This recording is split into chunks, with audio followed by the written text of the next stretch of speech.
A millionaire devastated by his son's incurable diagnosis could no longer find comfort, not even in the world's greatest specialists. In a moment of despair, a poor girl approaches with a serene gaze and a simple cookie in her hands. She says something so pure and unexpected that it leaves him speechless. "I adopt you as daddy." He was in shock, and what he did changed everything. Boston's financial district stood silent beneath a blanket of December snow, the kind that muffled every sound except for the rhythmic crunch of expensive leather shoes on the white-covered steps. William Harrington, once named among Fortune's 40 under 40 most influential business leaders, now at 45, found himself sitting alone on the cold stone steps of his luxury condominium building. The tears came without warning, hot against his frozen cheeks. 3 years had passed since the accident that took away his family, his wife Eleanor and their 6-year-old son James, yet the wound remained as raw as if it had happened yesterday. The holiday season only sharpened the pain. Christmas lights twinkled mockingly across Beacon Hill, their cheerful glow at odds with the emptiness inside him. William wasn't crying over his latest acquisition or the billion-dollar merger his company had just finalized. Money had become merely numbers on a screen, meaningless figures that could never fill the void left behind. He was crying for the life stolen from him, for Eleanor's laugh that once filled their home, and James's small hand that would never again slip trustingly into his. "Mister, are you okay?" The small voice startled him. William quickly wiped his face and looked up to find a little girl, no older than 7, standing before him. She wore a threadbare winter coat several sizes too large, mittens with tiny holes at the fingertips, and carried a small paper bag that emitted a warm, nutty aroma. "I'm fine," he replied stiffly, embarrassed at being caught in such a vulnerable moment. The girl tilted her head, studying him with eyes far too perceptive for her age. "You don't look fine. People who are fine don't cry when it snows." Her directness caught him off guard. William found himself answering honestly. "Sometimes snow makes me remember things I've lost." She nodded as if this made perfect sense. "My grandma says tears wash the soul clean." Without asking permission, she sat beside him on the cold step and opened her paper bag. "Want a roasted chestnut? My grandma and I sell them down by the commons. These are the extras."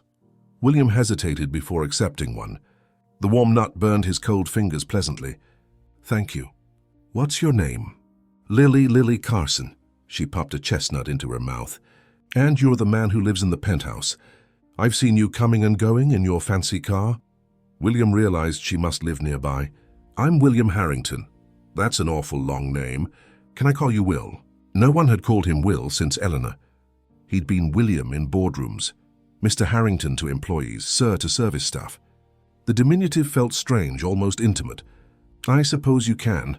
Lily smiled, revealing a missing front tooth. "Good. I like making new friends, Will." They sat in silence for a moment, sharing chestnuts while snowflakes drifted around them. Then Lily began to hum softly, a Christmas carol that Eleanor used to sing to James. William felt his throat tighten. "My mommy works nights," Lily volunteered suddenly. "She cleans offices downtown. Grandma takes care of me and Grandpa. Grandpa used to build things, big buildings like this one, but now his hands shake too much." William nodded, unsure what to say to this child who shared her life so openly. "Why are you out here all alone?" she continued. "Don't you have a family to be with?" The question pierced him. I used to." Something in his tone made Lily stop asking questions. Instead, she reached into her coat pocket and pulled out a slightly crumpled paper snowflake. "Here, I made this today. You can have it." William accepted the delicate creation, noting the careful cuts that formed a symmetrical pattern. "Thank you, Lily. It's beautiful." "Lily Carson, what are you doing?" A concerned voice called from across the street. An elderly woman, bundled in layers of worn clothing, hurried toward them, her face etched with worry. "I've been looking everywhere for you, child." "I'm fine, Grandma Ruth," Lily said. "I was just keeping Will company." He was sad. The woman, Ruth, looked at William with an apologetic expression that shifted to recognition. "Mr. Harrington, I'm sorry if my granddaughter bothered you." William stood, brushing snow from his expensive coat. "She wasn't bothering me at all, Mrs. Carson. In fact, she was quite comforting." Ruth's weathered face softened. Well, we should be getting home. It's getting colder, and we live just a few blocks away. In the old brick building on Walnut Street, Lily supplied helpfully. The one with the broken elevator. Lily, her grandmother gently admonished. Mr. Harrington doesn't need to know where we live. William found himself smiling slightly, the first genuine smile in what felt like years. It's fine, really. As Lily took her grandmother's hand, she turned back to William. Will you be here tomorrow? Because nobody should be alone when they're sad. Before William could formulate a response, Ruth spoke. Lily, Mr. Harrington is a busy man. He has important things to do. What struck William wasn't the assumption itself. It was true, after all, that his calendar was packed with meetings and conference calls, but how hollow those important things suddenly seemed compared to the simple human connection he'd just experienced. Actually, he heard himself saying, I might be around tomorrow evening. Lily's face lit up. Promise? Because tomorrow's Christmas Eve. We always have hot chocolate and cookies on Christmas Eve. Lily, her grandmother began, but William interrupted gently. I can't promise, but I'll try. Ruth studied him with wise eyes that seemed to see beyond his expensive suit to the broken man beneath. You'd be welcome, Mr. Harrington. Sometimes a stranger's kindness is the best medicine for a troubled heart. After they departed, William remained on the steps, the paper snowflake still in his hand. The vast emptiness of his penthouse loomed above him, $15 million of exquisite design and cutting-edge technology that had never felt like home since the accident. His phone buzzed. Marcus Chen, his COO, was calling about the Westridge acquisition, a deal worth billions that would cement Harrington Enterprises' dominance in the tech sector. It was the kind of call William would normally take immediately, regardless of the hour. Instead, he silenced the phone and watched the snow continue to fall, thinking about a little girl named Lily, who offered chestnuts to strangers, and a grandmother who spoke of kindness as medicine. The next morning, William woke before dawn. His sleep had been restless, filled with dreams of Eleanor and James, but for once they weren't nightmares. Just memories, bittersweet but somehow less painful than before. Marcus called again at 6:30 a.m. William, where were you last night? The Tokyo investors are waiting for your decision on the Westridge deal. We need to move on this today. William glanced at his calendar. Back-to-back meetings, calls with international partners, a lunch with the mayor and a charity gala in the evening, the standard schedule of a man who filled every minute to avoid facing his emptiness. Clear my morning? Marcus, he said, surprising both himself and his COO. What? William, the board is expecting. They can wait. There's somewhere I need to go. After hanging up, William stood by the floor-to-ceiling windows of his penthouse, watching the city emerge from darkness.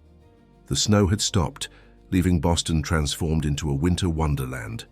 In the distance, he could see Boston Common, where a little girl and her grandmother sold chestnuts to make ends meet. For the first time in 3 years, William felt something shift inside him, not happiness, not yet, but perhaps the possibility of it. And it had taken a child's simple kindness to crack the shell he'd built around himself. He looked down at the paper snowflake, still on his nightstand, where he'd placed it the night before. A decision crystallized in his mind, as delicate and yet as definite as the pattern of cuts in Lily's creation. Today he would visit Eleanor and James, and tonight, perhaps he would return to those snowy steps, where a little girl had reminded him that he was still capable of human connection. Mount Auburn Cemetery was peaceful under its blanket of snow.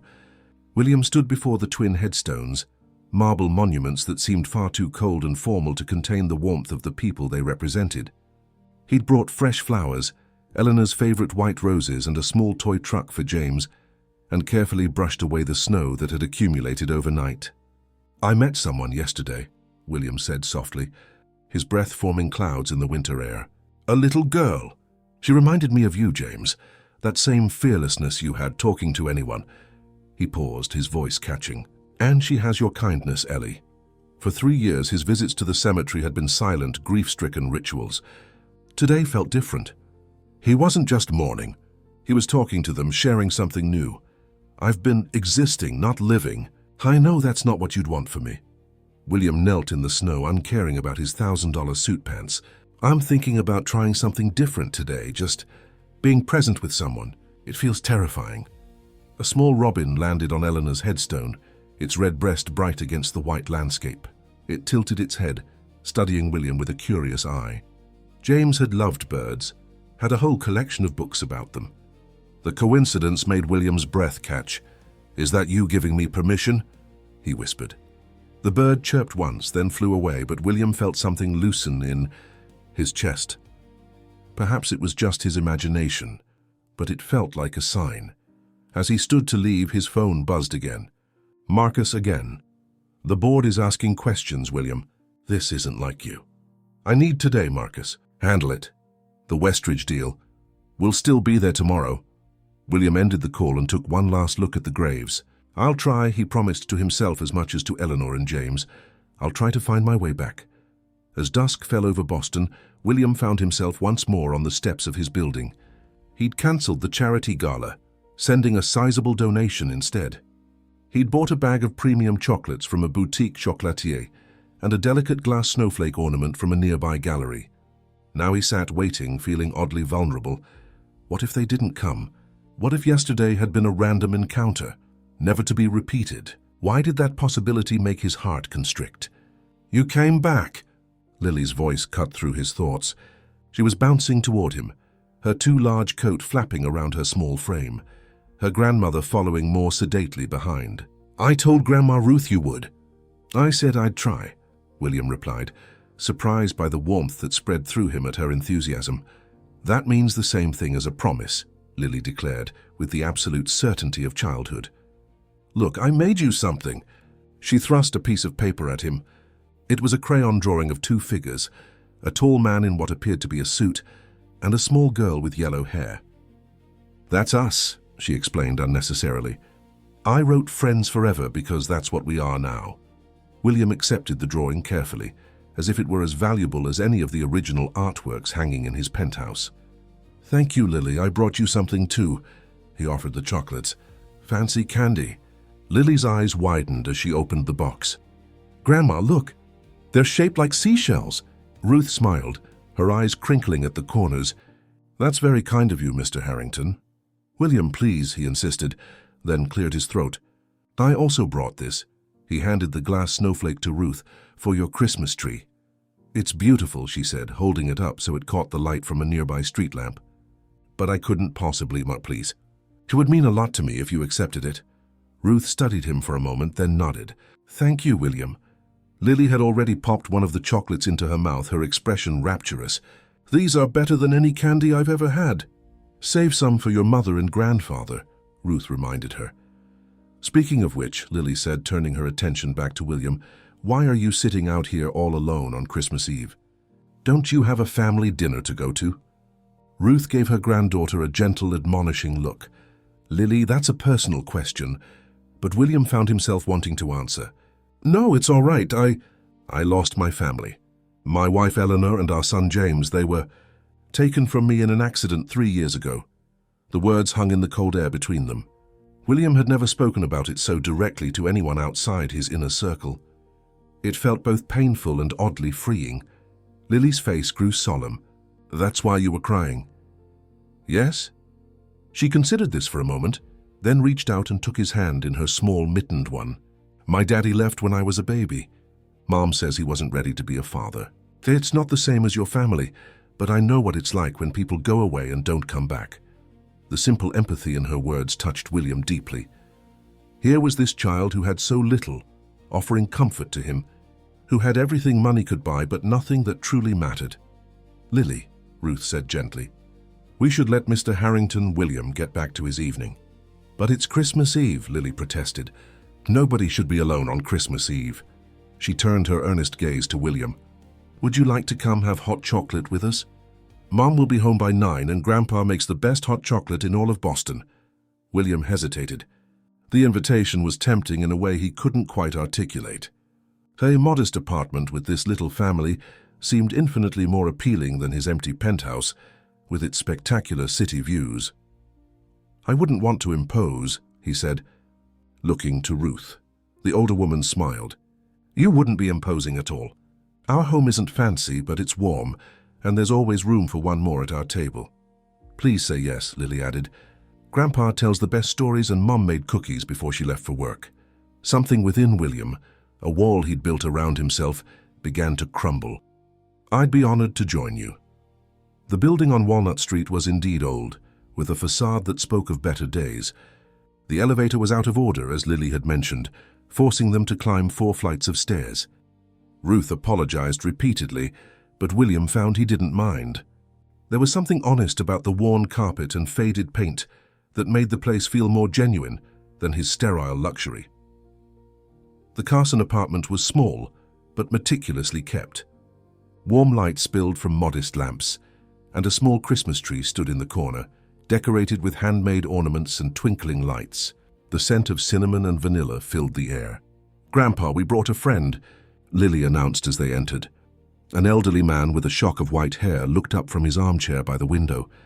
Despite his age and the walking cane propped beside him, there was strength in his broad shoulders, the build of a man who had spent his life in physical labor.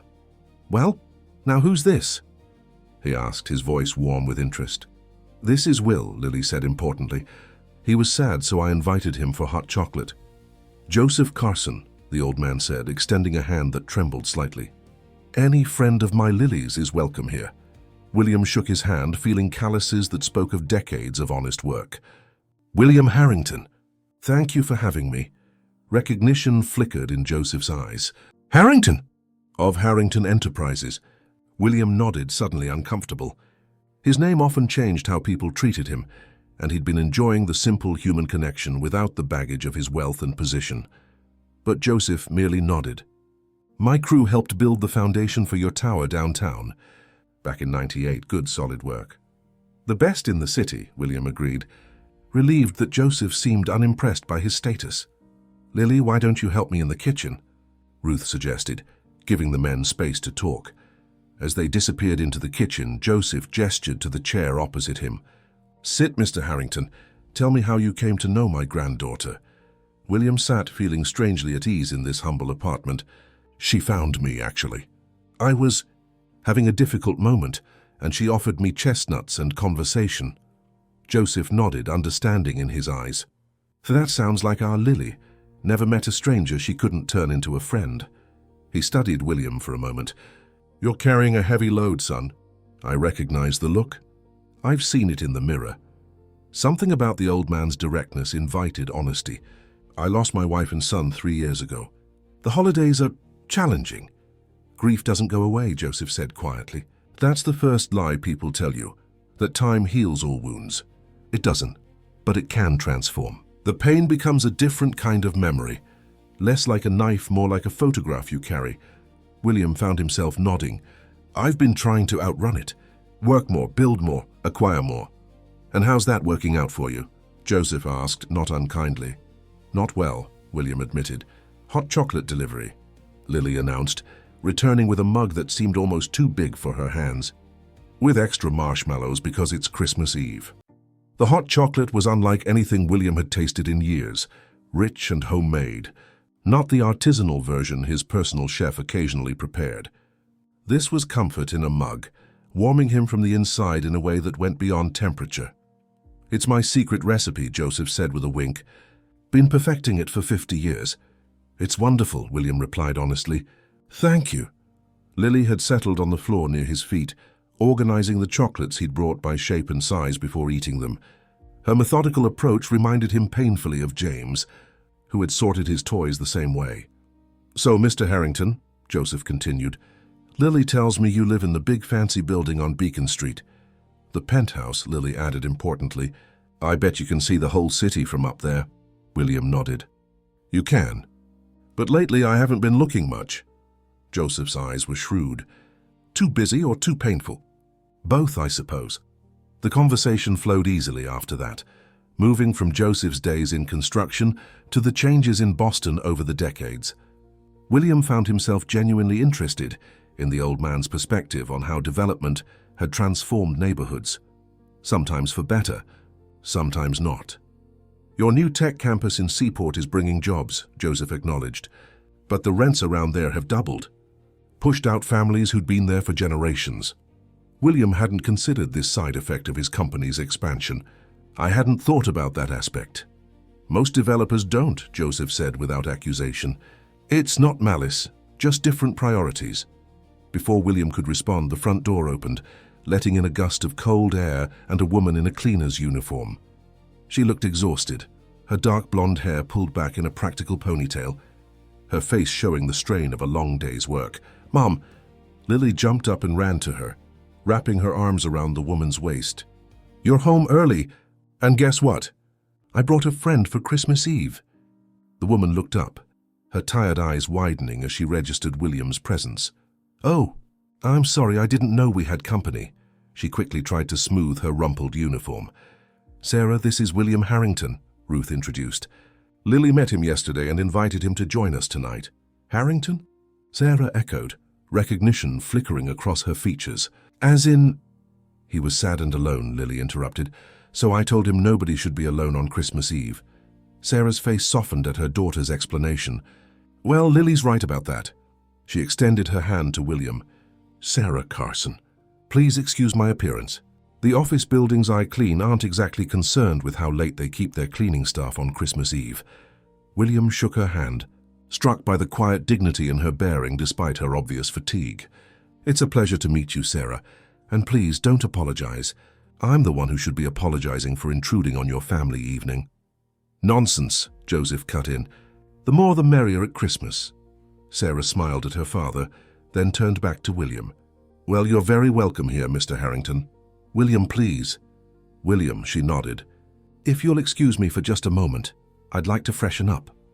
As Sarah disappeared into what William presumed was the bathroom, he found himself struck by the family dynamics he was witnessing. Despite their obvious financial struggles, there was a warmth and connection between the Carsons that made their modest apartment feel more like a home than his luxury penthouse ever had. "Mom works really hard," Lily said, reclaiming her spot near William. "She cleans offices at night and takes online classes during the day. She's going to be a nurse someday." "That's impressive," William said sincerely. "It's necessary," Ruth added quietly. "Single mother raising a child in Boston, not easy in the best of times. And these aren't the best of times." William nodded, thinking of the astronomical cost of living in the city, the barriers to advancement for someone like Sarah. "She sounds remarkable." "She is," Joseph said with obvious pride. "Never gives up, our Sarah." When Sarah returned, she had changed into jeans and a simple sweater, her hair loose around her shoulders. The transformation was striking. From exhausted worker to the confident, attractive woman she clearly was beneath the uniform. "So," she said, settling onto the couch beside her mother, "what brings a man like you to our humble abode on Christmas Eve, William?" There was a hint of challenge in her tone, not hostile but wary. William could understand her protective instinct, especially given the vast difference in their circumstances. "Your daughter," he answered honestly. "She has a way of cutting through pretense." Sarah's expression softened. "That she does. Sometimes to my embarrassment." "Mom," Lily protested. "I was just being nice." Will was crying all alone in the snow. Sarah's eyebrows rose. "Crying?" William felt heat rise to his face. "It's been a difficult time of year for me since I lost my family." Understanding dawned in Sarah's eyes. "I'm sorry, truly." "Will's wife and little boy went to heaven," Lily explained in a stage whisper. "Just like Daddy went away, but different." An awkward silence fell, but Joseph broke it with his gentle wisdom. "Loss comes in many forms, but it leaves the same hole in a heart." He raised his mug of hot chocolate. "To those we miss at Christmas." They all raised their mugs in silent acknowledgement, and William felt something shift inside him. A connection to these strangers, who somehow understood the shape of his pain without him having to explain it. The evening continued with the sharing of simple Christmas cookies that Sarah had baked early that morning. Lily insisted on playing a board game, an old edition of Scrabble with worn tiles and a board taped together at the creases. William couldn't remember the last time he'd played a board game, probably with James before the accident. Yet here he was, concentrating intensely on forming words with his tiles, while Lily giggled at his serious expression. "You don't have to let me win," she informed him solemnly, after he played a three-letter word when he clearly had better options. "I'm really good at Scrabble." "I can see that," William replied. watching as she triumphantly placed quixotic across a triple word score. "She reads everything she can get her hands on," Sarah explained with maternal pride. "The library is her second home. Books are like traveling without going anywhere," Lily said, clearly quoting someone. "Miss Jenkins at the library says that." William nodded. "Your Miss Jenkins is right." He remembered the extensive library in his penthouse, filled with books he hadn't touched in years. "I used to read to my son every night. He loved adventure stories." "What was his name?" Lily asked gently. "James. He was 6 when..." William swallowed hard. "When the accident happened." "Just a year younger than I am now," Lily calculated. She reached over and patted William's hand. "I bet he was nice like you." The simple kindness in her words brought a lump to William's throat. "I was much nicer than me, actually." As the game concluded, with Lily's decisive victory, Ruth began preparing to set the table for a light supper. William insisted on helping despite her protests. "You're our guest," she argued. "Please," he countered. "Let me be useful. It's been a long time since I've done anything ordinary like this." As they worked side by side in the tiny kitchen, Ruth spoke quietly. "You know, when Sarah's husband left, we thought she'd never recover. She was just 22 with a newborn and no support. But humans are remarkably resilient, William, given time and the right kind of love." William arranged plates on the table, considering her words. "I've had time. I'm not sure about the right kind of love." "Perhaps that's why Lily found you," Ruth suggested. "That child has an instinct for people who need healing." Before William could respond, his phone rang. He glanced at it, Marcus again, and for the first time in years, he silenced a business call without a second thought. Dinner was simple: a hearty soup, fresh bread, and a small roast chicken that Ruth explained was their Christmas Eve tradition. The conversation flowed naturally, with none of the artificial politeness that characterized William's usual business dinners. These people spoke from the heart, disagreed openly, laughed genuinely. "Do you have Christmas plans, William?" Sarah asked as they finished their meal. "No," he admitted. "I usually work through the holidays." Lily looked horrified. "Work on Christmas? That's against the rules." William couldn't help but smile at her outrage. "Is it?" "Absolutely," she nodded firmly. "Christmas is for family and presents and remembering to be kind to everybody." "Well, when you put it that way." "You should come back tomorrow," Lily declared, "for Christmas dinner." "Right, Mom?" Sarah looked momentarily surprised, then smiled warmly. "Of course. You'd be very welcome, William." "I couldn't impose again," he began. "It's not an imposition," Joseph cut in. "It's Christmas. And Lily's right. Nobody should be alone, especially not tomorrow." William felt something unfamiliar, a lightness in his chest where the heavy weight of grief usually sat. "Then thank you. I'd be honored." As the evening drew to a close, William reluctantly prepared to leave. The thought of returning to his empty penthouse no longer seemed merely lonely. It seemed almost unbearable after the warmth of the Carson apartment. At the door, Lily hugged him impulsively. "See you tomorrow, Will. I'm glad you're not sad anymore." "I'm glad too, Lily," he replied, surprised to realize it was true. He wasn't exactly happy, but the sharp edge of his pain had dulled, if only temporarily. Sarah walked him to the stairs. "Thank you for indulging her," she said quietly. "Lily gets these ideas in her head, and she's impossible to dissuade once she decides someone needs her help." "She was right," William admitted. "I did need help. I just didn't know what kind until she found me." Christmas morning dawned clear and bright, sunlight sparkling off the fresh snow that had fallen overnight. William woke early, as was his habit, but instead of immediately reaching for his phone to check emails, he lay still, remembering the previous evening with the Carson family. For the first time in 3 years, he felt something other than numbness or pain. It wasn't happiness exactly, but perhaps its distant cousin, a quiet contentment, a momentary peace. Eventually, he rose and made himself coffee. The sprawling penthouse felt different somehow, not quite as empty, as if the memory of Lily's laughter had lingered in the air. He walked to the windows that overlooked Boston, seeing the city with new eyes. Somewhere out there, in a small apartment with a broken elevator, a family was celebrating Christmas morning together. His phone rang. Marcus, of course. "William, Merry Christmas. I hate to disturb you, but the Westridge team sent over revised terms, and I think you'll want to see them before we respond. They're trying to leverage the holiday to pressure us into concessions. In the past, William would have immediately shifted into business mode, demanding details and planning countermoves. Today, he found himself strangely detached from the urgency. It can wait until tomorrow, Marcus. Tomorrow? But the timing is critical. If we don't respond today, then they'll wait, William said firmly. It's Christmas, Marcus. Take the day off. Be with your family. There was a startled silence on the other end. Are you feeling all right, William? Better than I have in years, actually. He ended the call before Marcus could protest further. As William showered and dressed, he thought about what to bring to the Carsons for Christmas dinner. Traditional wine seemed inadequate, and they'd likely be uncomfortable with anything too extravagant. Eventually, he settled on a strategy and made a few calls to contacts who owed him favors, people who wouldn't mind working briefly on Christmas Day for the right compensation.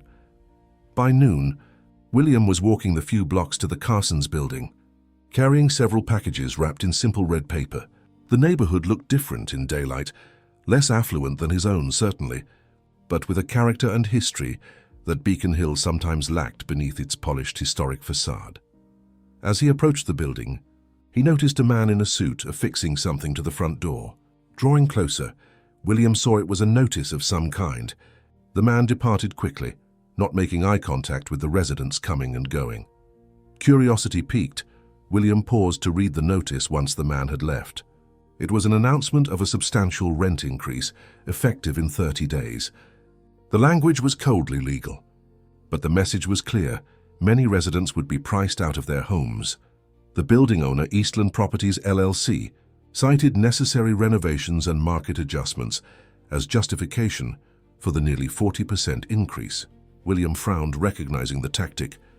Eastland was known for acquiring older buildings in gentrifying areas, forcing out long-term residents through steep rent hikes, then converting the units to luxury condominiums. William took a photo of the notice with his phone, then continued inside, a new concern weighing on his mind as he climbed the 4 flights of stairs. Lily opened the door before he could knock, as if she'd been watching for him.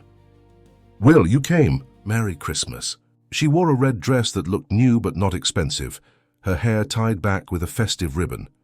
"Merry Christmas, Lily," he replied, smiling at her enthusiasm. "I brought some presents, if that's all right." "Presents?" Her eyes widened at the packages in his arms. "Mom, Grandma, Will brought presents." Sarah appeared behind her daughter, looking more rested than she had the previous night. She wore a simple green sweater that brought out the color in her eyes, and William was struck again by how attractive she was when not exhausted from work. "You didn't have to bring gifts." "William," she said, but her smile was warm. "Please, come in." The apartment was filled with the aroma of cooking food and the sound of Christmas music playing softly from an old radio. Joseph sat in his armchair, looking festive in a red sweater, while Ruth bustled between the kitchen and the small dining table, which had been decorated with a homemade centerpiece of pine branches and candles. "Merry Christmas, everyone," William said, feeling unexpectedly emotional at the scene of domestic tranquility. "Set those down by the tree," Sarah directed, gesturing to his packages. "Can I get you some eggnog? Dad makes it from scratch." "That would be wonderful, thank you."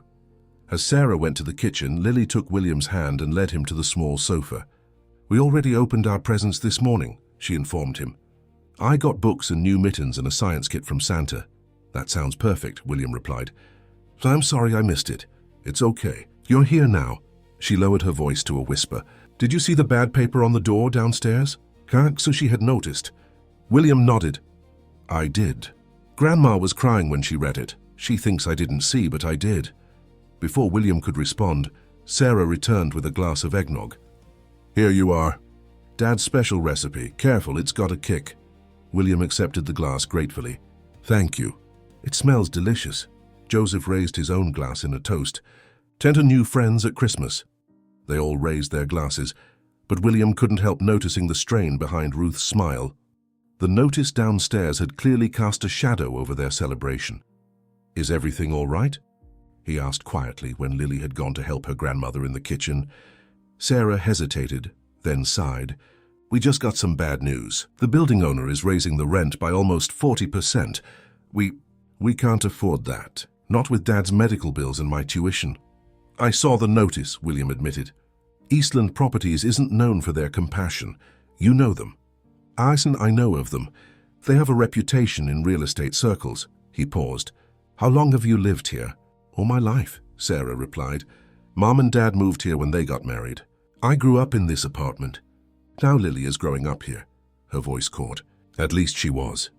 William felt a surge of anger at the faceless corporation disrupting this family's life. Have you looked into tenant rights? Boston has some protections. Sarah shook her head. We've been month to month since our last lease expired.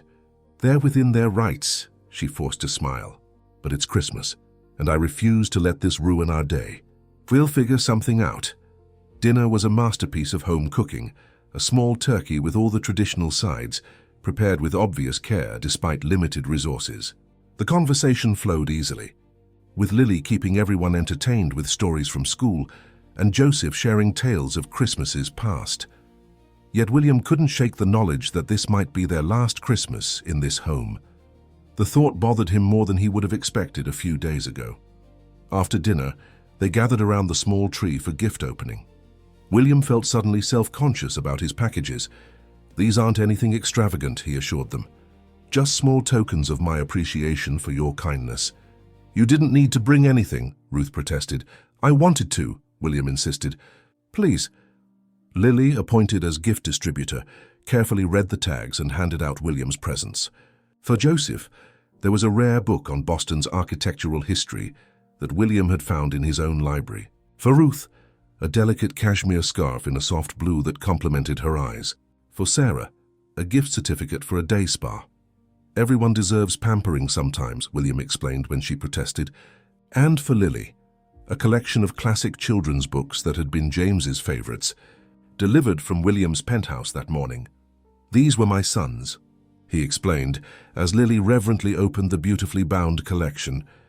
He would want another child to enjoy them. I'll take really good care of them, Lily promised solemnly, forever and ever. The afternoon passed pleasantly with more eggnog, Christmas cookies and board games.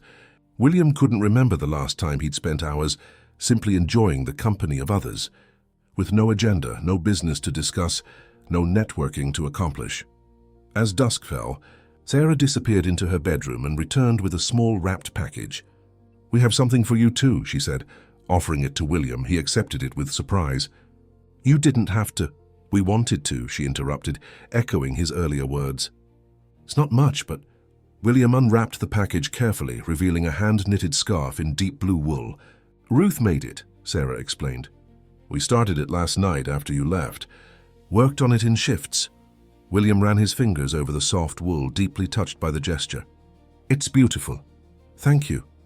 He wrapped it around his neck immediately, feeling the warmth that came not just from the wool but from the thought behind it.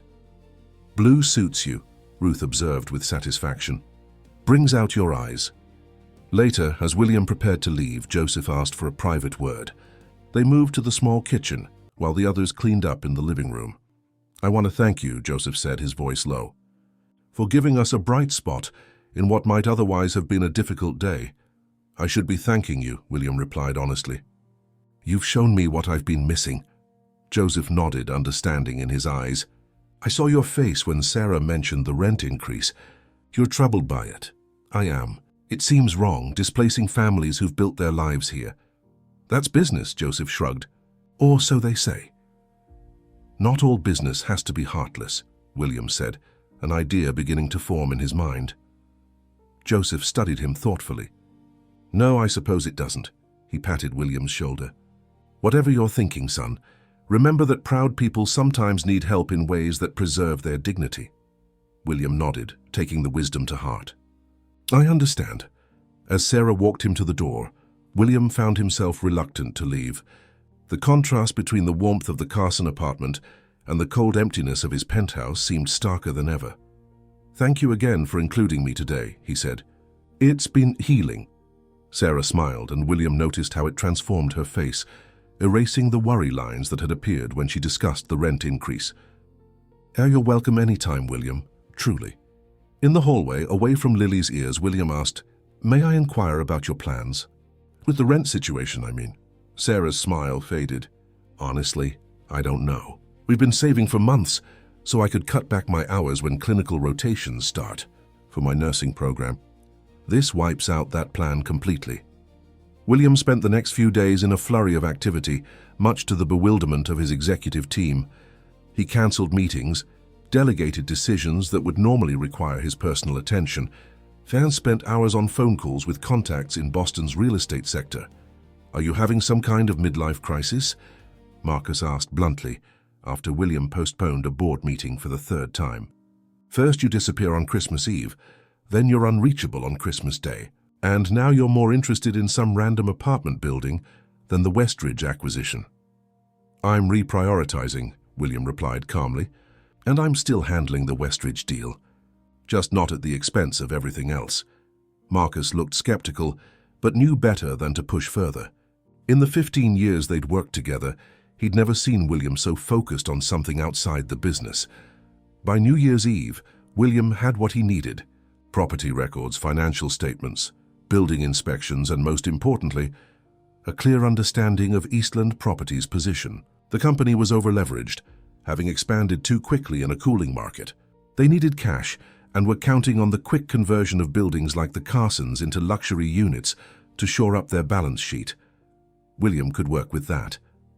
He hadn't seen the Carsons since Christmas, though Lily had called him twice on the number he'd given Sarah for emergencies, once to tell him about a snow fort she'd built, and once to ask if he knew why stars twinkled. He'd answered her questions patiently, finding unexpected joy in her curiosity. Now, as evening approached on December 31st, William walked the familiar route to their building, carrying a portfolio of documents and a bottle of sparkling cider for their New Year's celebration. The notice about the rent increase still hung on the front door, now accompanied by a second notice about upcoming renovations that would require all tenants to temporarily relocate at their own expense. William's jaw tightened at the transparent attempt to force residents out through inconvenience if the cost increase didn't work.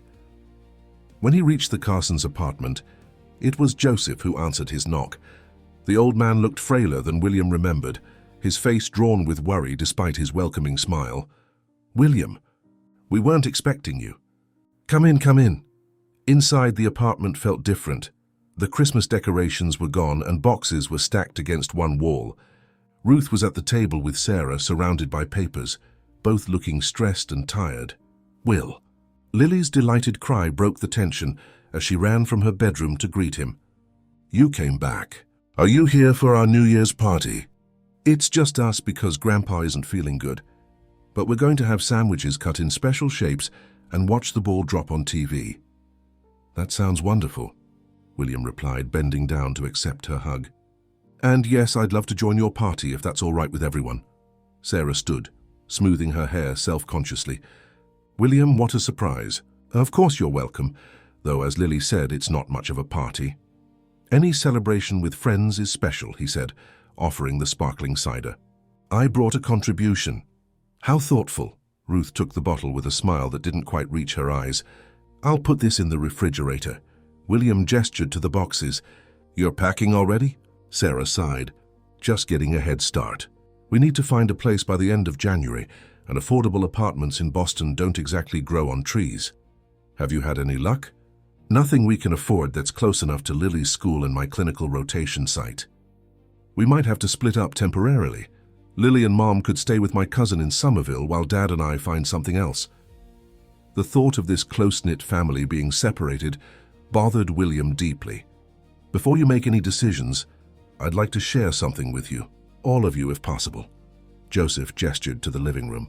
"Let's sit down. This sounds important." Once they were all settled, Joseph in his armchair, Ruth and Sarah on the sofa, Lily cross-legged on the floor, William opened his portfolio. "I've been doing some research on your building situation," he began. "Eastland Properties purchased this building, and several others as part of a portfolio acquisition 6 months ago. Their business model is to convert affordable housing into luxury condominiums." "We know that much," Sarah said. "They've done it all over Boston." William nodded. "What you might not know is that they're currently facing financial difficulties. They expanded too quickly and now they're cash poor. That's why they're rushing these conversions. They need the money from luxury condo sales. Joseph leaned forward. How do you know all this? I have contacts in real estate finance, William replied, understating his connections considerably. The point is, they're vulnerable right now, and that creates an opportunity. An opportunity for what? Sarah asked, her tone cautious. William took a deep breath. I'd like to purchase this building. A stunned silence followed his statement. You want to buy our building? Ruth finally asked. Why would you do that? Several reasons, William explained. First, it's actually a sound investment. The location is excellent, and with proper management and modest improvements, it could generate steady returns without displacing the current residents. And the other reasons? Joseph prompted, his eyes shrewd. William met his gaze directly. Because I care about what happens to your family, and to the other families who live here. No one should be forced from their home because some corporation decided to maximize profits at human expense. Sarah studied him, her expression unreadable. That's incredibly generous, William. But I'm not sure we could accept such... It's not charity, he interrupted gently. It's business with a conscience. The residents would still pay rent, fair rent that increases only with inflation, not market speculation. I'd establish a trust to manage the property, with tenant representation on the board. You've thought this through, Joseph observed. I have. William passed him several pages of financial projections. These show how the building could remain affordable while still covering maintenance costs and reasonable returns. It's sustainable long-term. Joseph reviewed the numbers, nodding slowly. This could work. But why would Eastland sell to you when they have plans for luxury condos? Ruth asked practically. William smiled. Because I'm prepared to offer them something they need more than future profits. Immediate. Cash and a clean exit from a project that's increasingly complicated. He didn't mention that he'd already leveraged his considerable influence to create some of those complications through building inspections and zoning reviews. Sarah still looked skeptical. And what would you get out of this, William? I appreciate your kindness to us, but this is a multi-million-dollar transaction you're considering because your daughter befriended my daughter at Christmas. That doesn't make sense. Doesn't it? William countered quietly. For 3 years I've had wealth without purpose. I've made money because that's what I knew how to do, not because it brought me any satisfaction. Your family reminded me that there are more important things than profit margins. Lily, who had been listening intently, spoke up. Will wants to help because he's our friend, and friends help each other. Right, Will? William smiled at her. Exactly right, Lily. Sarah still seemed unconvinced. Even if you buy the building, what happens when you lose interest or decide it's not worth the hassle? We'd be back where we started. That's why I'm proposing a legally binding trust structure, William explained. Once established, it wouldn't depend on my continued involvement. The building would be permanently dedicated to affordable housing. Ruth reached over and took her daughter's hand. Sarah, I think we should consider this. Hey, it's not just about us. It's about all the families in this building. Sarah looked torn, and William recognized her struggle. She was proud, independent, and wary of solutions that seemed too good to be true. Think about it, he suggested. Review the documents. Get your own legal advice if you want. I'm not asking for an answer tonight. Joseph nodded approvingly. Wise approach. Now I believe my granddaughter mentioned something about specially shaped sandwiches for our New Year's celebration. The tension broken, Lily jumped up. Yes, Mom and I made them. Come see. As they moved to the kitchen, William noticed Joseph struggling to rise from his chair. The old man's face contorted briefly in pain before he composed himself. Sarah hurried to help him, concern evident in her eyes. Dad, let me... I'm fine, Joseph insisted, though he accepted her arm. Just stiff today. William recalled Ruth's mention of medical bills and wondered if Joseph's condition was more serious than they'd let on. He made a mental note to look into health insurance options as part of his building plan. The evening progressed pleasantly, with Lily's carefully crafted sandwiches and Ruth's homemade cookies. They played board games while waiting for midnight, and William found himself relaxing completely in their company. Even Sarah seemed to warm up as the night went on, her initial skepticism giving way to tentative acceptance of his presence in their lives. Around 11, Joseph excused himself to rest, the evening clearly taxing his strength. Ruth helped him to their bedroom, leaving William alone with Sarah and Lily, who was fighting to stay awake until midnight. "She'll never make it," Sarah said fondly, watching Lily's eyes droop as she curled up on the couch. "She says this every year, but she's never actually seen the ball drop." William smiled.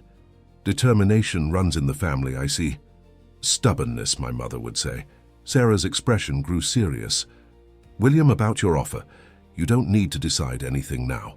"I know, but I want you to understand something." She met his eyes directly. "We're not a charity case. We've struggled, yes, but we've always taken care of ourselves."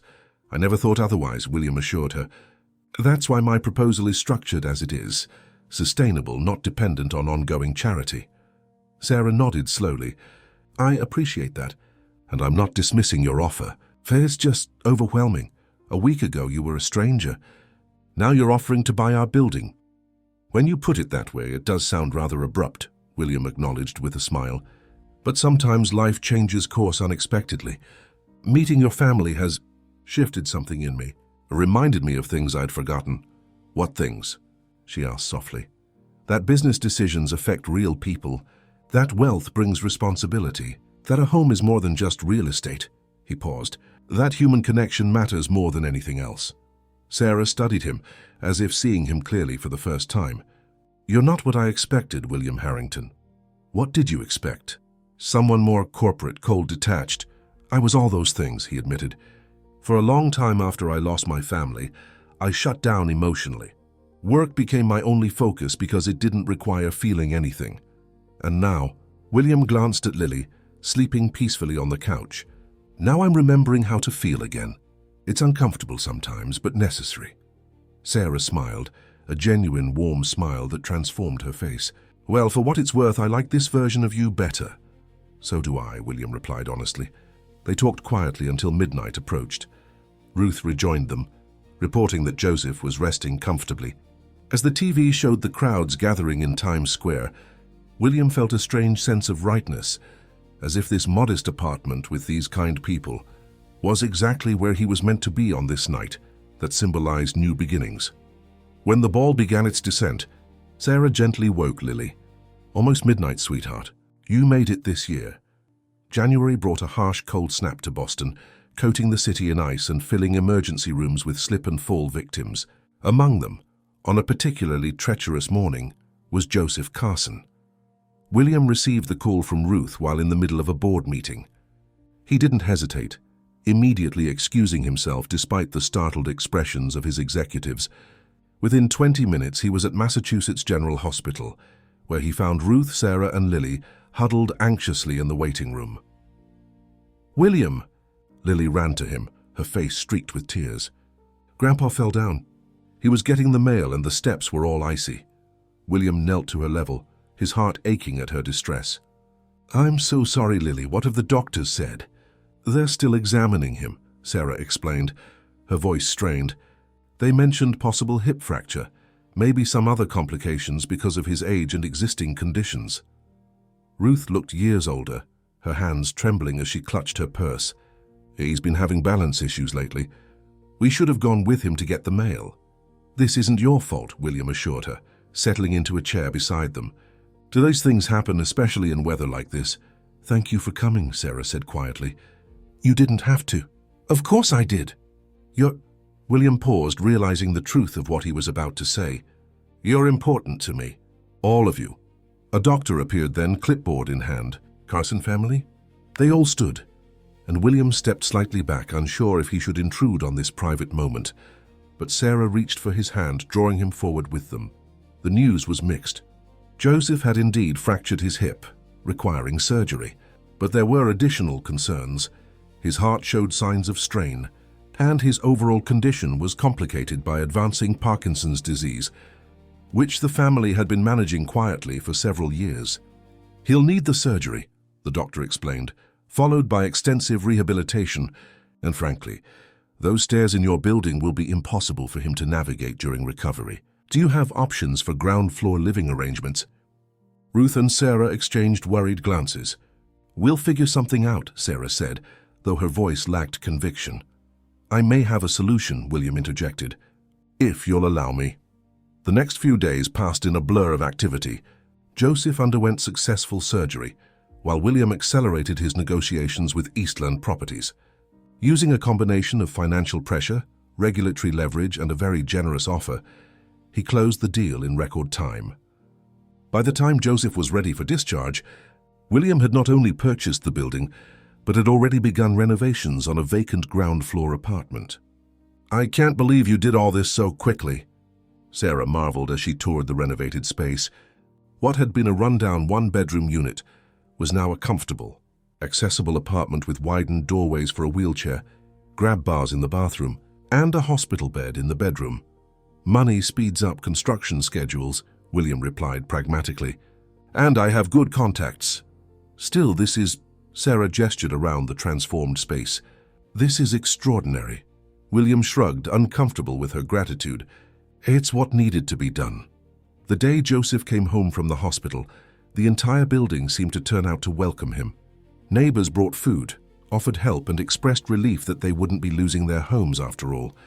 Word had spread quickly about the building's new owner and his plans for affordable, stable housing. "You're quite the hero around here now," Joseph observed wryly as William helped settle him into his new living space. "Careful, or they'll start expecting you to fix the plumbing too." William laughed. "I draw the line at plumbing. That's what contractors are for." Once Joseph was comfortable, Ruth shooed everyone out, insisting he needed rest. William found himself walking with Sarah and Lily back to their original apartment, which they would maintain, while spending time helping Joseph and Ruth in the new ground floor unit. "Ice cream break," Lily suggested hopefully. "We should celebrate Grandpa coming home." Sarah checked her watch. "I suppose we could. There's that place around the corner." "My treat," William offered, and they set off together, Lily skipping ahead, her earlier worry about her grandfather temporarily forgotten. At the ice cream shop, William watched as Lily deliberated with intense seriousness over her flavor choices. Sarah stood beside him, their shoulders almost touching. "Thank you," she said softly. "Not just for today, but for everything. The building, the renovations, being there at the hospital." "You don't need to thank me," William replied. "Helping your family has given me purpose again. If anything, I should be thanking you." Sarah turned to face him fully. "Can I ask you something personal?" "Of course. What changed? Before Christmas, you were just another wealthy businessman. Now you're buying buildings to help strangers and rushing to hospitals when someone you barely know gets hurt." William considered her question carefully. "Do you remember what Lily said to me that first night? About how tears wash the soul clean?" Sarah nodded. "I think that's what happened. For 3 years after I lost Eleanor and James, I stopped feeling. I functioned, I succeeded professionally, but I was hollow inside. Then your daughter found me crying in the snow, and instead of looking away, she sat down and offered me chestnuts." William smiled at the memory. "That simple act of kindness cracked something open in me." "She has that effect on people," Sarah said proudly, watching her daughter now animatedly explaining to the server exactly how many sprinkles constituted a lot. "It's not just Lily, though," William continued. "It's all of you. Joseph's wisdom, Ruth's warmth, your strength. You've shown me what family really means." Sarah's eyes softened. "I'm glad we could give you that." "Triple chocolate with extra sprinkles accomplished," Lily announced, returning with an ice cream cone that seemed precariously balanced. "Mom, what are you getting?" As January turned to February, William found himself increasingly involved in the Carsons' daily life. He visited Joseph regularly, tracking his recovery and often bringing books or newspapers to help the old man combat boredom. He attended Lily's school science fair, standing proudly beside Sarah as Lily explained her project on why snowflakes are unique. He even accompanied Ruth to doctor's appointments when Sarah was busy with clinical rotations. The building renovations expanded beyond the ground floor apartment. William hired contractors to repair the chronically broken elevator, update the heating system, and improve security without raising rents. He established the trust structure he'd proposed, ensuring the building's long-term affordability and putting Joseph, despite his protests, on the governing board. "I don't know anything about property management," Joseph objected. "You know what matters to the people who live here," William countered. "That's more important than real estate expertise." At Harrington Enterprises, the changes in William didn't go unnoticed. Marcus and the board watched with a mixture of concern and curiosity as their formerly single-minded CEO began delegating more responsibility, leaving the office at reasonable hours and even smiling occasionally. The Westridge acquisition closed successfully, Marcus noted during one executive meeting. Despite your new priorities. Because of my new priorities, William corrected. I'm making better decisions now that I have perspective. Not everyone appreciated the transformation. Some board members grumbled about William's new focus on social responsibility, particularly when he proposed a company-wide living wage initiative and affordable housing investments. We're not a charity, one director complained. No, we're better than that, William replied. We're a business that recognizes our responsibility to the communities where we operate. The debate continued, but William held firm. His experiences with the Carsons had changed his view of success, and he was determined that Harrington Enterprises would reflect those values going forward. One evening in late February, William joined the Carsons for dinner in the ground-floor apartment, which had become their gathering place during Joseph's recovery. The old man was progressing well, moving from wheelchair to walker and building strength daily. The physical therapist says I'm her star patient, Joseph announced proudly. Because you flirt with her, Ruth teased, setting a casserole on the table. A man my age has to use what advantages he has left, Joseph replied with a wink. William laughed, feeling the now familiar warmth that came from being part of their banter. As they ate, the conversation flowed naturally from Joseph's recovery to Sarah's nursing studies, to Lily's latest school adventures. Miss Phillips says my essay was the best in class, Lily reported. It was about heroes and I wrote about Will. William nearly choked on his water. Me, I'm not a hero, Lily. Yes, you are, she insisted. You saved our building and fixed Grandpa's apartment, and you made it so Mum doesn't have to work night shifts anymore. This was news to William. He looked questioningly at Sarah. I was going to tell you, she said, looking slightly embarrassed. With the stable rent situation, I've been able to cut back my cleaning hours and focus more on my studies. I picked up a part-time position at the hospital instead, during normal hours. It's related to my nursing track and pays better. That's wonderful, William said sincerely. I'm so happy for you. After dinner, while Ruth and Lily washed dishes and Joseph rested, William and Sarah stepped outside for some fresh air. The night was cold but clear, with stars visible despite the city lights. Lily's right, you know, Sarah said as they walked slowly along the sidewalk. You have been heroic for our family. William shook his head. I've just been doing what felt right. Your family saved me, Sarah, not the other way around. She stopped walking and turned to face him. Maybe we saved each other. Something in her voice made William's heart beat faster. They stood close, their breath forming clouds in the cold air between them. Sarah, there you are. Lily's voice interrupted whatever William had been about to say. She bounded down the front steps of the building, coat unbuttoned, clearly having rushed out after them. Grandma wants to know if you want coffee and her apple cake. The moment broken, Sarah smiled at her daughter. That sounds lovely. We'll be right in. As they turned back toward the building, William felt Sarah's hand briefly touch his. A small gesture, but it left him wondering what might have happened if Lily hadn't appeared. Later that night, as William drove back to his penthouse, his phone rang. It was Marcus. We need to talk, his COO said without preamble. Sunbridge Capital made an offer today. They want to buy Harrington Enterprises, all of it. The Sunbridge Capital offer dominated William's thoughts for days. The numbers were staggering, well above market value, a premium that reflected the conglomerate's eagerness to acquire Harrington Enterprises' technology portfolio and client base. If William accepted, he would walk away with billions, enough wealth to last several lifetimes. It's an extraordinary opportunity, Marcus insisted during an emergency board meeting. The shareholders would see an immediate 40% return. We'd be negligent not to consider it seriously. The boardroom, once William's natural habitat, now felt stifling. The executives around the table nodded in agreement with Marcus, their eyes gleaming with the prospect of their own payouts from the deal. I'll need time to review the details, William said, his voice neutral despite the turmoil inside him. Let's reconvene next week. As he left the meeting, William heard the whispers behind him. concerns about his judgment, speculation about his strange behavior since Christmas, worries that he might actually reject the offer that would make them all even richer. In his office, William stood by the window overlooking Boston. From this height, he could see the river, the university campuses, the historic neighborhoods, and somewhere in that landscape, a small building on Walnut Street where a family had taught him to feel again. The Sunbridge offer represented a chance to cash out, to walk away from the business he'd built and start fresh. 3 months ago, he might have seen it as an escape from the emptiness of his existence. Now it felt like a test. His phone buzzed with a text from Lily. "Grandpa took 20 steps with just his cane today. Can you come see tomorrow?" William smiled, tapping out a quick reply. "Wouldn't miss it. Tell him I'm proud of him."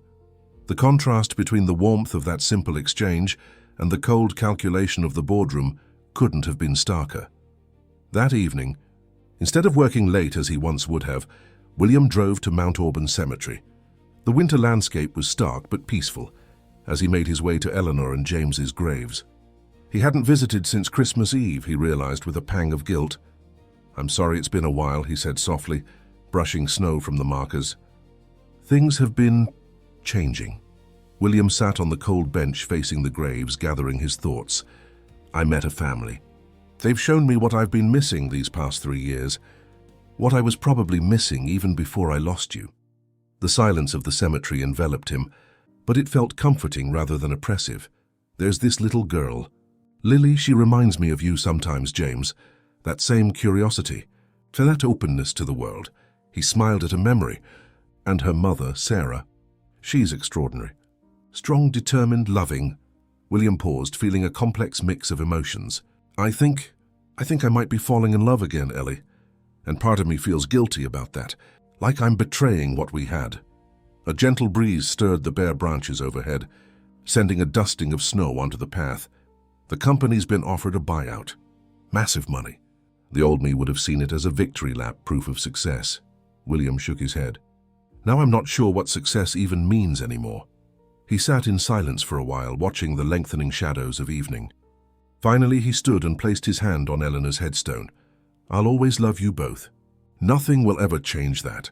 But I think maybe it's time I stopped just existing and started living again. I think that's what you'd want for me." As William walked back to his car, he felt lighter somehow, as if a decision had crystallized within him without his conscious awareness. The next day brought a series of meetings about the Sunbridge offer.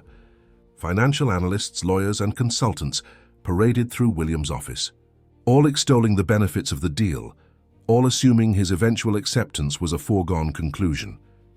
"You've built something remarkable," Sunbridge's CEO told him during a private lunch. "But everyone reaches a point where it's time to hand over the reins. Think of what you could do with this kind of liquidity. Philanthropy, new ventures, anything you want."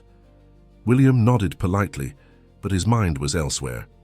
He'd promised to visit Joseph that afternoon, and the hours of corporate negotiations were making him increasingly impatient. Finally breaking free, William drove to the Carsons building. The transformation was visible even from outside. Fresh paint, repaired steps, new security doors. Residents nodded to him as he entered, some offering thanks, others simply acknowledging him as a now familiar presence. In the ground floor apartment, he found Joseph practicing with his cane under the watchful eyes of Ruth, Sarah, and Lily. "Will," Lily called when she saw him. "Watch Grandpa. He's almost running now." "Not quite running," Joseph corrected with a chuckle, "but getting there." William watched as the old man carefully made his way across the living room, his progress slow but steady. "That's impressive, Joseph. The physical therapist must be pleased." "She says he's recovering faster than patients half his age," Ruth said proudly. After demonstrating his progress, Joseph settled into his chair with a satisfied sigh. "Enough showing off for today. Sarah, why don't you and William take Lily to the park? It's a beautiful afternoon and I could use a nap." Sarah glanced at William questioningly. "If you're not too busy?" "Not at all," he replied, though his phone had been buzzing with messages from Marcus all afternoon. "Fair Park visit sounds perfect." The local playground was bustling with children, enjoying the unusually mild late winter day. Lily immediately ran to join a group at the swings, leaving Sarah and William on a bench nearby. "How are your classes going?" William asked. "Well, actually, I'm maintaining an A average, which isn't easy with everything else going on." Sarah watched her daughter with a tender expression. "Having regular hours has made such a difference. Lily and I actually have breakfast together now before school." William nodded, genuinely happy for her. "And the hospital position?" "It's challenging but rewarding. I'm working with the pediatric ward coordinator, mostly administrative tasks for now, but I get to interact with the patients too." Her face lit up when she spoke about it. "It confirms that nursing is absolutely the right path for me." "You're going to be an incredible nurse," William said. "You have the perfect combination of compassion and practicality." Sarah smiled at the compliment. "Thank you. That means a lot." They sat in comfortable silence for a moment, watching Lily navigate the playground social dynamics with her usual openness. "Something's on your mind," Sarah observed, glancing at William's profile. "You seem preoccupied today." William hesitated, then decided on honesty. "My company received a buyout offer. A very generous one." "Oh?" Sarah's expression was carefully neutral. "And you're considering it?" "Everyone expects me to. It would be the smart business decision according to my board. But what do you think?" William turned to face her fully. 3 months ago, I would have seen it as validation, proof that I'd built something valuable. Now I'm not so sure. "What's different?" Sarah asked, though her eyes suggested she might already know the answer. "Everything," William replied simply. "My perspective. My priorities. What I want from life." Lily called from the swings, "Mom! Will, watch how high I can go." They both waved and called encouragement, watching as she pumped her legs energetically, soaring higher than seemed safe to William's protective instincts. "She's fearless," he murmured. "Always has been," Sarah confirmed. "Sometimes it terrifies me, but I never want to clip her wings." When they returned to the apartment, they found Joseph awake and engaged in a spirited phone conversation. He hung up as they entered, a satisfied expression on his face. "That was Mrs. Abernathy from the 3rd floor," he announced. "The tenant association wants to plan a building community garden for the spring. They're asking for your approval, William." "They have it," William replied immediately. "In fact, I'll provide the initial funding for soil and plants." Joseph nodded approvingly. "I told them you'd say that." People are still getting used to having a landlord who actually cares about the community. The evening progressed with homework help for Lily, dinner preparation, and the comfortable domestic rhythm that William had come to cherish.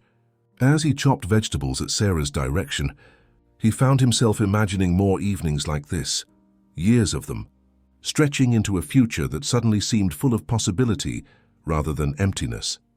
Later, as he prepared to leave, Sarah walked him to his car. The night was clear and cool, stars visible above the city lights. "Have you decided?" she asked quietly. "About the buyout?" William leaned against his car, considering. "I think I have, but I'm curious.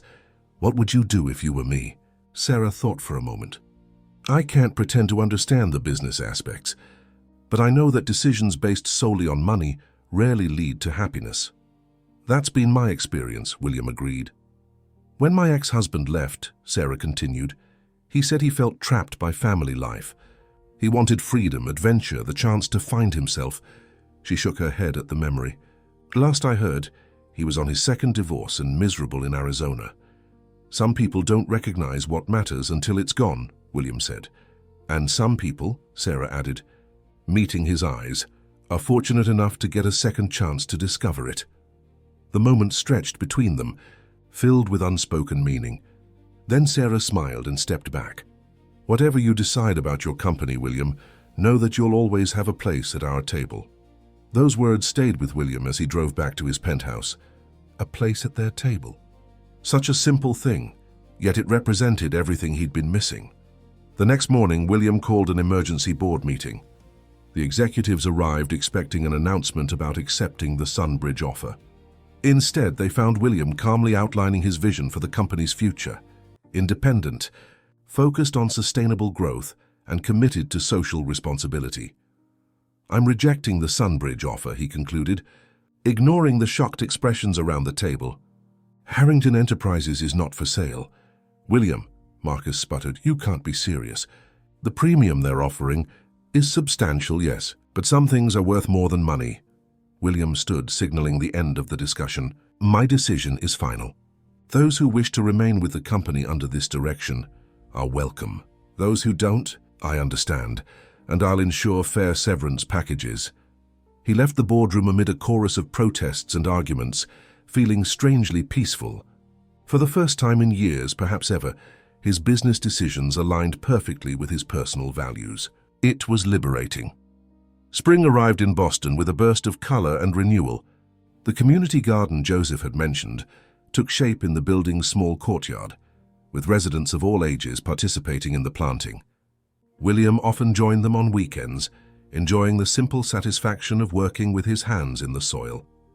On a particularly beautiful Saturday in April, he arrived at the building to find Lily waiting for him by the garden, practically vibrating with excitement. Will, finally, I've been waiting forever. William laughed.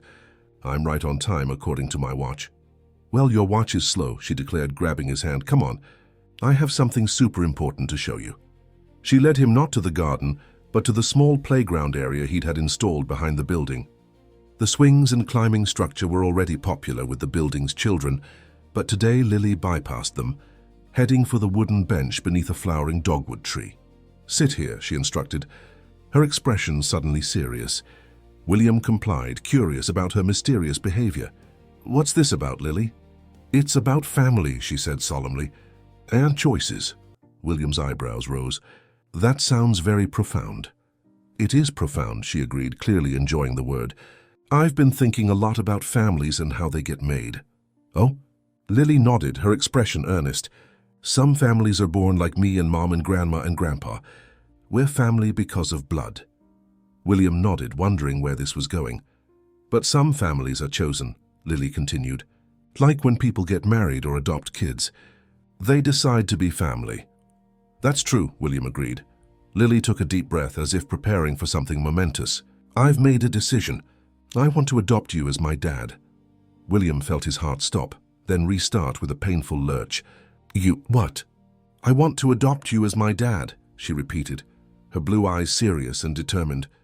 You don't have a family and I don't have a dad. It makes sense. William struggled to find words, overwhelmed by the simple logic and profound emotion of her statement. Lily, I'm deeply honored, but adoption usually works the other way around. Adults adopt children. She shook her head. That's just because adults make all the rules. There's no reason kids can't adopt parents if they need them. And you need a family, Will. Everyone can see that. The truth of her observation struck him deeply. He did need a family, had been starving for one without realizing it, until this little girl had found him crying in the snow. Does your mother know you're proposing this adoption? He asked gently. Of course, Lily replied. I asked her permission first. I'm not allowed to adopt people without telling her. William's heart raced. And what did she say? She said I should ask you myself, because it's an important question that deserves a proper answer. William looked up to see Sarah standing a short distance away, watching them with a mixture of tenderness and uncertainty. She offered a small smile and a nod, confirming Lily's account. So, Lily prompted, reclaiming his attention, will you let me adopt you? As my dad? William felt tears welling in his eyes, not tears of grief this time, but of overwhelming joy and gratitude. Lily Carson, I would be honored beyond words to be adopted by you. Her face broke into a radiant smile. Really, you mean it? I mean it with all my heart, William affirmed, though we might need to work out the details of what this adoption looks like in practice. That's easy, Lily said confidently. You'll come to my school events and help with my homework, and have dinner with us lots of times, and take care of me if Mom needs help, and love me forever. That's what dads do. That sounds perfect, William agreed, his voice thick with emotion. And I promise to do all those things, Lily. Forever.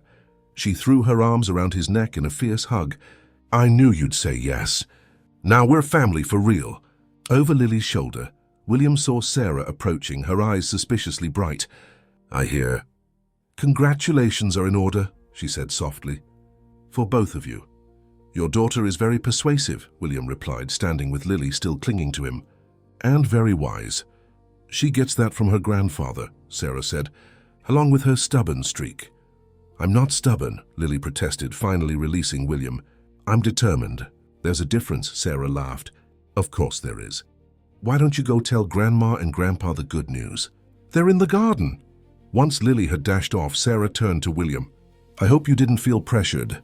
She's been planning this adoption for weeks, but if it's too much... William took her hands in his. It's not too much. It's everything I didn't know I needed. Sarah's expression softened. She loves you, you know. We all do in our different ways. And I love all of you, William replied. Then, gathering his courage, he added, especially you, Sarah. Her eyes widened slightly.